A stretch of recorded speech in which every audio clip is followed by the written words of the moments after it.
नमस्कार दोस्तों, unforgiving history channel में आपका एक बार पुनः स्वागत है। चंबल नदी के पानी की तासीर ही बगावती है। तभी इस धरती के टुकड़े में बागी और बहादुर कई युगों से पैदा जो होते आ रहे हैं वो अनवरत जारी है। और बागी तथा बहादुर में एक बात एक सी ही होती है और वो है लक्ष्य की प्राप्ति, चाहे फिर सामने कोई भी बाधा हो। इसीलिए ये दोनों जब जब अपनी पर आ जाएं तो इतिहास ही लिखते हैं। बुंदेलो हर बोलो के मुख से हमने सुनी कहानी थी, खूब लड़ी मर्दानी वो तो झांसी वाली रानी थी। या छत्ता तेरे राज में धक धक धरती होए, जित जित घोड़ा मुख करे तित तित फत्ते होए। आपको अतिशयोक्ति इन पंक्तियों में लग सकती है, पर आज जिस किरदार की बात मैं आपसे करने जा रहा हूं वो योद्धा ही ऐसा था बुंदेलखंड की धरती पर, जिनके पुरखों का लहू बहा उसी धरती की रक्षा में। वो वीर मुगलों से भिड़ गया, कुछ तो शौर्य होगा, वरना आज भी उनका नाम प्रथम पंक्तियों में नहीं रहता। 1649 ईस्वी को 4 मई को चंपत राय जी के घर एक बालक का जन्म हुआ। चंपत राय, जिन्होंने बुंदेलखंड में बुंदेला राज्य की आधारशिला रखी थी। महाराज छत्रसाल ने उस बुंदेला राज्य को न केवल पुनर्स्थापित किया बल्कि उसका विस्तार करके उसे समृद्धि प्रदान की। महाराजा छत्रसाल का जन्म गहरवाल वंश की बुंदेला शाखा के राजपूतों में हुआ था। काशी के गहरवाल राजा वीरभद्र के पुत्र हेमकरण, जिनका दूसरा नाम पंचम सिंह गहरवाल भी था, वो विंध्यवासिनी देवी के अनन्य भक्त थे, जिस कारण उन्हें विंध्यवाला भी कहा जाता था।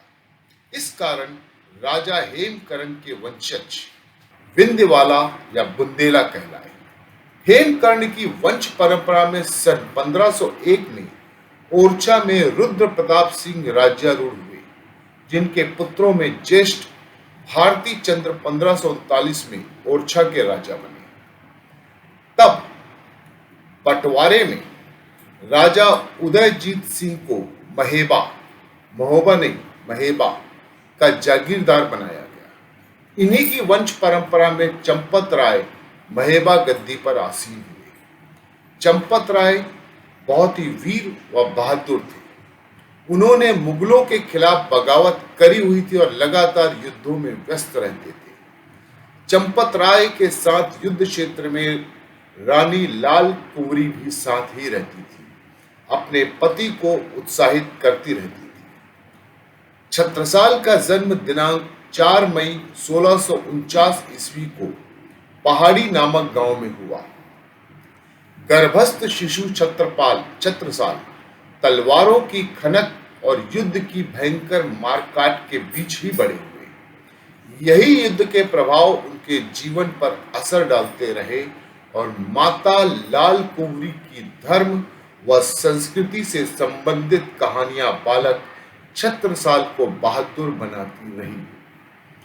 छत्रसाल के पिता चंपत राय जब मुगल सेना से घिर गए तो उन्होंने अपनी पत्नी रानी लाल कुंवरी के साथ अपनी ही कटार से प्राण त्याग दिए, किंतु मुगलों के सामने झुकना स्वीकार नहीं किया। छत्रसाल उस समय 14 वर्ष की आयु के थे। क्षेत्र में ही उनके पिता के अनेक दुश्मन थे जो उनके खून के प्यासे थे। इनसे बचते हुए और युद्ध की कला सीखते हुए उन्होंने अपना बचपन बिताया। अपने बड़े भाई अंगद राय के साथ वह कुछ दिनों मामा के घर रहे, किंतु उनके मन में सदैव मुगलों से बदला लेकर पितृ ऋण से मुक्त होने की अभिलाषा थी। बालक छत्रसाल मामा के यहाँ रहता हुआ अस्त्र शस्त्रों का संचालन और युद्ध कला में पारंगत होता हो रहा। अपने पिता के वचन को ही पूरा करने के लिए छत्रसाल ने पवार वंश की कन्या देव कुंवरी से विवाह किया। 10 वर्ष की अवस्था तक छत्रसाल कुशल सैनिक बन गए थे। अंगद राय ने जब सैनिक बनकर राजा जय सिंह के यहाँ कार्य करना चाहा तो छोटे भाई छत्रसाल को यह सहन नहीं हुआ, क्योंकि उनका जमीर इस बात की इजाजत नहीं देता था। तब छत्रसाल ने अपनी माता के कुछ गहने बेचकर एक छोटी सी सैनिक दल तैयार करने का विचार किया। छोटी सी पूंजी से उन्होंने 30 घुड़सवार और 347 पैदल सैनिकों का एक दल बनाया। मुगलों पर आक्रमण करने की तैयारी की। 22 वर्ष की आयु में आते आते छत्रसाल युद्ध भूमि में कूद पड़े। छत्रसाल बहुत दूरदर्शी थे।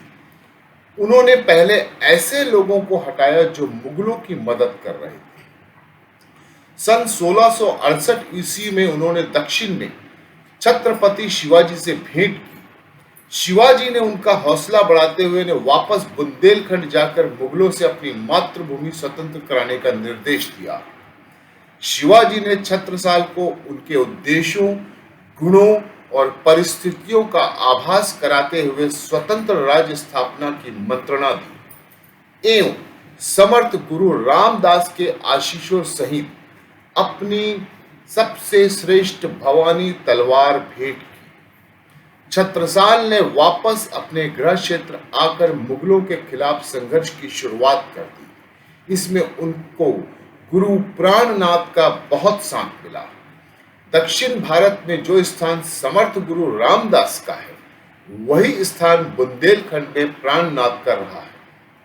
प्राणनाथ छत्रसाल के मार्गदर्शक, आध्यात्मिक गुरु और विचारक थे।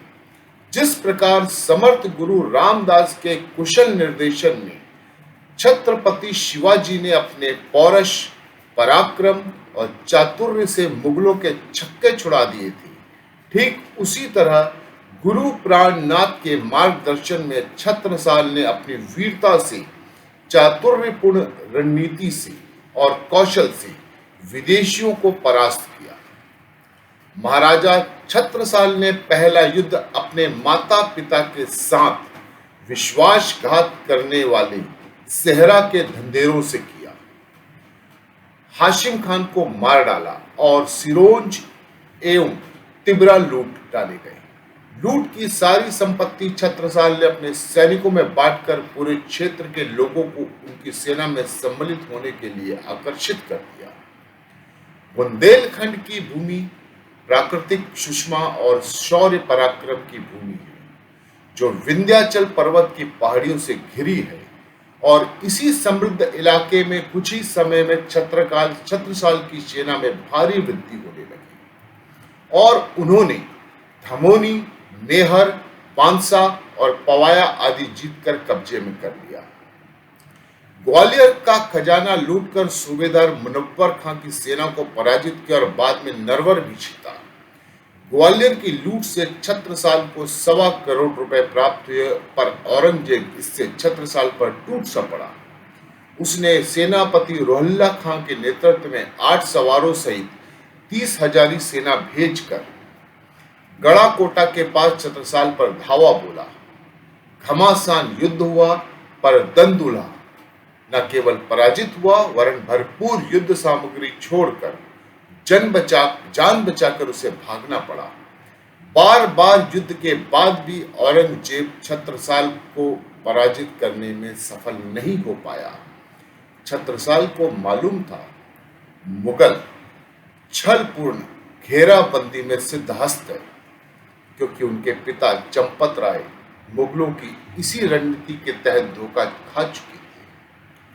महाराजा छत्रसाल ने मुगल सेना से इटावा, खिमलासा, गड़ाकोटा, धामोनी, रामगढ़, कंजिया, मड़ियादो, रहली, रानगिरी, शाहगढ़, वांसाकला सहित अनेक स्थानों पर लड़ाई लड़ी और मुगलों को धूल चटाई। छत्रसाल की शक्ति निरंतर बढ़ती गई। बंदी बनाए गए मुगल सरदारों से छत्रसाल ने न केवल दंड वसूला, अपितु उन्हें मुक्त भी कर दिया। धीरे धीरे बुंदेलखंड से मुगलों का एक छत्र शासन छत्रसाल ने समाप्त कर दिया। छत्रसाल के शौर्य और पराक्रम से आहत मुगल सरदार तहवर खां, अनवर खां, सहरुद्दीन, हमीद बुंदेलखंड से दिल्ली का रुख कर चुके थे।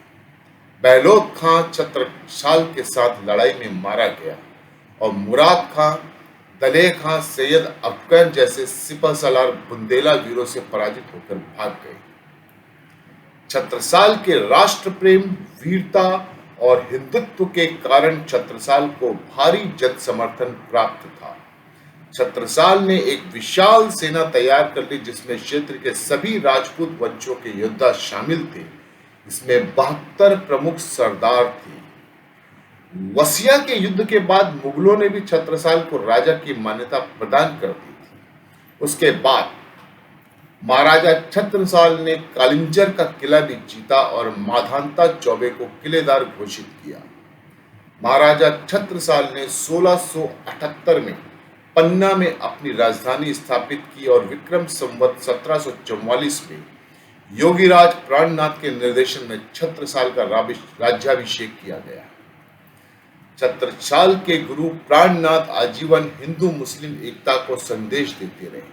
उनके द्वारा दिए गए उपदेश कुलजम स्वरूप में एकत्रित किए गए। पन्ना प्राणनाथ की समाधि स्थल है जो अनुयायियों के तीर्थ स्थल है। प्राणनाथ ने इस अंचल को रत्न गर्भा होने का वरदान दिया था। किंवदंती है कि जहां तक छत्रसाल के घोड़ों के टापों की पदचाप बनी वह दरा धन धान्य रत्न संपन्न हो गई। छत्रसाल के विशाल राज्य के विस्तार के बारे में केवल यही पंक्तियां गौरव के साथ दोहराई जाती है जिससे आप सबको पता चलेगा कि छत्रसाल की वीरता कैसी थी। इत यमुना उत नर्मदा इत चंबल उत टॉस, छत्रसाल सो लरन की रही न काहू हौस। बुंदेलखंड की शीर्ष उन्नति इन्हीं के काल में हुई। छत्रसाल के समय में बुंदेलखंड की सीमाएं अत्यंत व्यापक हो गई। इस प्रदेश में उत्तर प्रदेश के झांसी, हमीरपुर, जालौन, बांदा, मध्य प्रदेश का सागर, जबलपुर, नरसिंहपुर, होशंगाबाद, मंडला, मालवा संघ के शिवपुरी, कटेरा, पिछोर, कोलारस, भिंड और मुंडेर के जिले और परगने शामिल थे। छत्रसाल ने लगातार युद्धों और आपस में लूटमार से त्रस्त इस पिछड़े क्षेत्र को एक क्षेत्र के नीचे लाकर वहां शांति स्थापित की, जिससे बुंदेलखंड का पहली बार इतना विकास संभव हो सका। छत्रसाल का राज्य प्रसिद्ध चंदेल महाराजा कीर्तिवर्धन से भी बड़ा था। कई शहर भी इन्होंने बसाए जिनमें एक छतरपुर शामिल है। छत्रसाल तलवार के धनी थे और कुशल शस्त्र संचालक थे। वह शस्त्रों का आदर करते थे, लेकिन साथ ही वह विद्वानों का बहुत सम्मान करते थे और स्वयं भी बहुत विद्वान थे। वह उच्च कोटि के कवि भी थे जिनकी भक्ति व नीति संबंधी कविताएं ब्रज भाषा में प्राप्त होती है। इनके आश्रित दरबारी कवियों में भूषण, लाल कवि, हरिकेश, निवाज, ब्रजभूषण आदि मुख्य हैं। कविराज भूषण ने शिवाजी के दरबार में रहते हुए छत्रसाल की वीरता और बहादुरी की प्रशंसा में अनेक कविताएं लिखी। छत्रसाल दशक में इस वीर बुंदेले के शौर्य और पराक्रम की गाथा गाई। छत्रसाल की प्रशंसा करते हुए कवि भूषण दुविधा में पड़ गए और यह लिखा कि और राव राजा एक मन में लायू अब, शिवा को सराहूं या सराहूं छत्रसाल को। महाराजा छत्रसाल अपने समय के महान शूरवीर, संगठक, कुशल और प्रतापी राजा थे। छत्रसाल को अपने जीवन की संध्याओं में भी आक्रमणों से जूझना पड़ा। सन 1729 में सम्राट मोहम्मद शाह के शासनकाल में प्रयाग के सूबेदार बंगस ने छत्रसाल पर आक्रमण किया। उसकी इच्छा एरच, कोच, सेहुड़ा, सोपरी, जालौन पर अधिकार कर लेने की थी। छत्रसाल को मुगलों से लड़ने में दतिया, सेहुड़ा के राजाओं ने सहयोग नहीं दिया। उनका पुत्र हृदय शाह भी उदासीन होकर अपनी जागीर में बैठा रहा। तब छत्रसाल ने बाजीराव पेशवा को संदेश भेजा, जो गति मई गजेंद्र की सो गति पहुंची आए, बाजी जात बुंदेल की राखो बाजीराव। बाजीराव सेना सहित सहायता के लिए पहुंचा और उसने बंगस को 30 मार्च 1729 को पराजित कर दिया। बंगस हार कर वापस लौट गया। 4 अप्रैल 1729 को महाराजा छत्रसाल ने विजय उत्सव मनाया। इस विजय उत्सव में बाजीराव का अभिनंदन किया गया और बाजीराव को अपना तीसरा पुत्र स्वीकार कर मदद के बदले अपने राज्य का तीसरा भाग बाजीराव पेशवा को सौंप दिया, जिस पर पेशवा ने अपनी ब्राह्मण जाति के लोगों को सामंत नियुक्त किया। प्रथम पुत्र हृदय शाह पन्ना, मऊ, गढ़कोटा, कालीन। प्रथम पुत्र हृदय शाह पन्ना, मऊ, गढ़कोटा, कालिंजर, एरीज, धामोनी इलाके के जमींदार हो गए, जिनकी आमदनी 42 लाख रुपए थी। दूसरे पुत्र जगत राय को जैतपुर, अजयगढ़, चरखारी, नांदा, सरीला इलाका सौंपा गया, जिसकी आय 36 लाख थी। बाजीराव पेशवा को कालपी, जालौन, गुरसराय, गुना, हटा, सागर, हृदयनगर मिलाकर 33 लाख आय की जागीर सौंपी। छत्रसाल ने अपने दोनों पुत्रों ज्येष्ठ जगतराज और कनिष्ठ हृदय शाह को बराबरी का हिस्सा जनता को समृद्धि और शांति से राज्य संचालन हेतु बांटकर अपनी विदा बेला का दायित्व निभाया और इस वीर बहादुर राजा छत्रसाल का 83 वर्ष की अवस्था में 13 मई 1731 ईस्वी को देहांत हुआ। इसीलिए छत्रसाल के लिए एक कहावत आज भी जिंदा है, छत्ता तेरे राज में धक धक धरती होए, जित जित घोड़ा मुख करे, तित तित फत्ते होए। नमस्कार।